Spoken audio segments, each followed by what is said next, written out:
Nah, kalian tentunya sudah membaca aktivitas membaca, yaitu Presiden Soekarno Indonesia, yang mana tentunya kalian sudah memahami isi dari teks yang pada bagian ini. Nah, sekarang kita lanjut pada halaman 132, yang mana kita masuk kepada aktivitas setelah membaca. Diskusikan pertanyaan-pertanyaan ini. Nah, ini dia, kita lihat petunjuknya. Bacalah pertanyaan-pertanyaan berikut secara seksama. Tuliskan pendapat dan reaksi kalian terhadap pertanyaan-pertanyaan. Jadi pertanyaan-pertanyaannya ada berapa buah? 8. Nah, tulis reaksi dan pendapat kalian. Selama berdiskusi dengan guru dan teman sekelas, tawarkan reaksi dan pemahaman kamu pribadi terhadap teks. Jadi bagaimana pendapat kalian terhadap teks, yaitu teks yang di atas ini, Presiden Soekarno of Indonesia.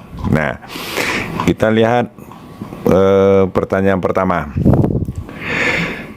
Menurut kamu, politik sudah berubahkah, sudah banyakkah berubah sejak masa Presiden Soekarno? Nah, ini pendapat kalian gimana? Kalau menurut pendapat saya, politik di dunia sudah banyak berubah. Terutama yang kalau di dunia, di waktu Presiden Soekarno masih ada sistem politik yang namanya apartheid, yang membedakan antara kulit hitam, kulit putih, dan kulit berwarna. Tetapi sekarang sudah tidak ada lagi. Manusia sudah dianggap sama semuanya. Ya, itu di dunia. Kalau di Indonesia, dalam negeri kita, politik kita sudah banyak berubah sejak masa Soekarno, yaitu mulai dari Presiden Soeharto dengan Repelita, kemudian B.J. Habibie, kemudian Gus Dur dan Megawati, dilanjutkan dengan SBY dan Bapak Presiden Jokowi.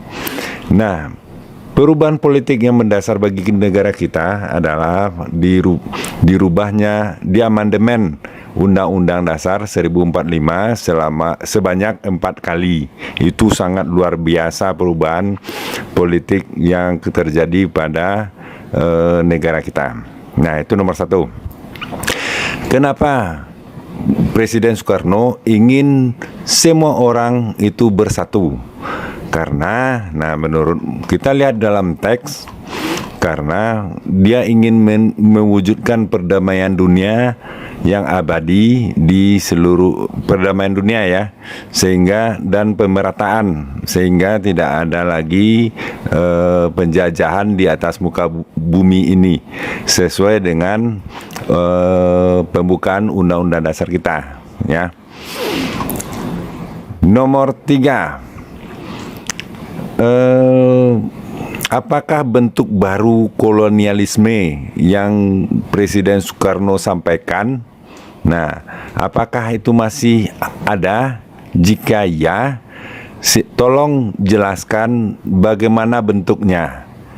Dukung jawaban kamu itu dengan contoh-contoh. Nah, presiden yang jenis kolonialisme yang disampaikan oleh Presiden Soekarno itu, nah, berbentuk ini dia, ya. Kolonialisme mempunyai bentuk yang baru, yaitu bentuknya kontrol ekonomi, kontrol intelektual, dan kontrol fisik oleh sedikit kelompok, tapi oleh sedikit kelompok kelompok asing, ya, di dalam suatu negara. Nah, itu bentuk-bentuk kolonialisme yang sedang terjadi, ya. Apakah masih ada? Masih, ya. Kenapa? Bagaimana jika ya, tolong jelaskan caranya. Caranya adalah dengan monopoli, ya. ada sistem monopoli sehingga harga di ekonomi ya, di ekonomi ada sistem namanya monopoli sehingga harga ditentukan oleh produsen atau salah satu pihak dan tidak ditentukan oleh harga pasar ya. Itu contoh-contohnya, salah satu contoh. Yang kedua, pengaruh ya, tekanan-tekanan yang dilakukan oleh salah satu pihak terhadap pihak yang lain agar melakukan sesuatu, misalnya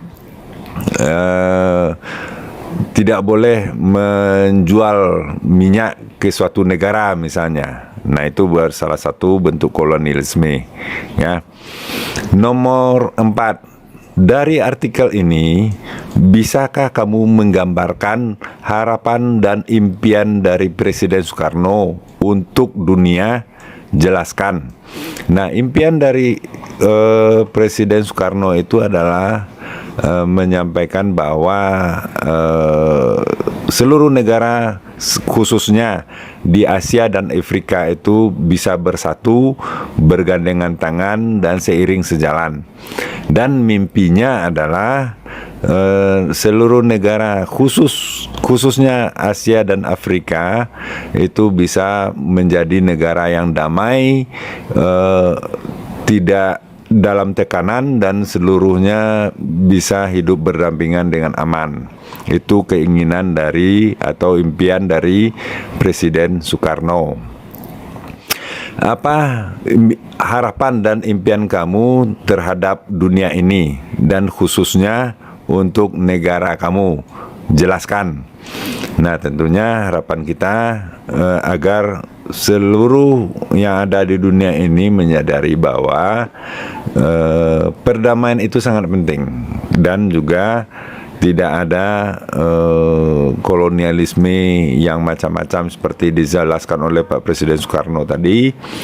Tidak ada tekanan, tidak ada manipulasi, tidak ada harga-harga yang ditentukan oleh atau monopoli namanya ya. Tidak ada seperti itu. Semuanya berjalan dengan baik dan juga sejahtera ya. Nah, khususnya untuk negara kita, tentunya kita harapkan negara kita bisa menjaga kedamaian dalam negeri dan juga kestabilan ekonomi bagi masyarakatnya sehingga kita bisa hidup menjalani hidup ini dengan damai tanpa ada rasa terancam. Nah, itu kita harapkan. Nomor 6, menurut kamu Presiden Soekarno sudah menyadari impian dan harapannya? Jika ya, bagaimana? Ya, bisa bukan menyadari, merealisasikan, mewujudkan impiannya dan harapannya. Apakah Presiden Soekarno bisa mewujudkan impian dan harapannya? Jika ya, bagaimana? Ya, Presiden Soekarno bisa mewujudkan harapan dan impiannya dengan membentuk, salah satunya itu dengan mengumpulkan seluruh pemimpin Asia dan Afrika di Bandung waktu itu sehingga mereka bisa bersatu dan bisa merasa bersama-sama dalam mewujudkan dunia yang aman, abadi dan tentram sehingga terwujudnya masyarakat dunia yang aman dan merdeka ya. Nomor 7, berdasarkan menurut Presiden Soekarno kedamaian itu sangat penting. Bagaimana pendapat kamu? Diskusikan. Nah, tentu saja kedamaian itu sangat penting karena kedamaian ini, keamanan ini merupakan salah satu faktor agar ekonomi berjalan bisa dengan baik dan juga bisa kehidupan kita berjalan dengan lancar. Ya, jadi tidak ada gangguan dalam kita melaksanakan kegiatan sehari-hari. Ya. Nomor 8, jika kamu diberikan kesempatan untuk memberikan pidato di depan seluruh presiden dan perdana menteri di dunia, apa yang akan kamu bicarakan? Diskusikan dengan detail, dengan terperinci. Nah, tentunya tentang tidak akan berubah jauh dari yang disampaikan oleh Bapak Presiden Soekarno, bahwa bagaimana pentingnya kehidupan yang damai, tentram, dan bisa dan tidak ada kolonialisme di dunia ini, sehingga kita bisa hidup berdampingan dengan baik, tidak ada yang macam-macam dan segala macamnya. Nah, itu dia harapan dari Presiden Soekarno. Nah, itulah untuk halaman 132 ini. Dan terakhir, diskusikan. Ini catatan-catatan yang telah hasil dari diskusi kalian ya. Jadi setelah selama menjawab pertanyaan ini ya 8, tentu kalian ada membuat catatan-catatan ya, kayak di sinilah kalian catat bagaimana diskusi berlangsung. Catatan ini tentunya misalnya si A mengatakan seperti ini, si B mengatakan ini seperti ini pendapatnya. Jadi pendapat teman-teman kalian itu kalian catat di sini, dan juga kalian pendapat kalian juga kalian catat di sini, sehingga hasil dari diskusi bisa dibuat sebuah resume, sebuah kesimpulan dan sebuah kesepakatan dalam kelas bagaimana tentang pidato Soekarno ini sehingga hasilnya menurut kelas ya, menurut kelas masing-masing ya. Presiden Soekarno ini, atau bisa jadi politik ini seperti ini, atau bagaimana tergantung dinamika dalam kelas nanti ya, dalam diskusi bagaimana kesimpulan dari hasil diskusi tersebut, sehingga kelas mempunyai atau memiliki satu pemahaman hasil dari teks yang telah disampaikan. Nah, barangkali itu dulu untuk kali ini. Jangan lupa subscribe dan like videonya. Mudah-mudahan bermanfaat. Sampaikan pada guru dan teman. Sampai jumpa.